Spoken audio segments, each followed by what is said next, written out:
Welcome back to Energy and Cleaning. Today I'm giving you a doozy. You may be wondering to yourself, what is this little pocket for inside of your undergarments? Yes, this is a cleaning hack channel, but we do a lot of underwear cleaning, a lot of laundry around here. But why does this pair of underwear have a pocket? What's hiding? Like, what do you hide in there?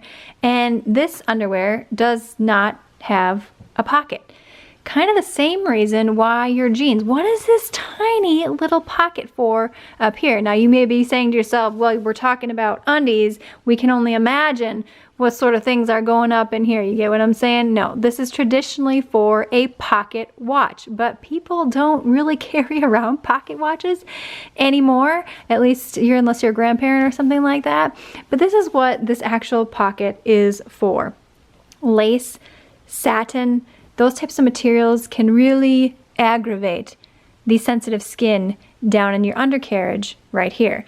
So on a material like this one, which is a little bit softer, it's more cotton, it's more of a spandex material, this one is not going to irritate your undercarriage as much. So that's why they don't need that extra piece of fabric. Whereas on something like lace, you're gonna want, you don't want this riding up inside and in places and crevices, gosh, who knows where. So that's why the pocket is right here. Now, you're probably gonna go into your undergarment drawer right now and see which pair of your undies have pockets and which do not. Now, if you're curious about other things around your home that you see on an everyday basis, but you have not stopped to really ask yourself, what is this for? I will link that video in the description box below and on screen now. Give this video a thumbs up, sign up for the weekly newsletter, which is all things cleaning, tips, tricks, and hacks, and I will see you, my friend, in the next one.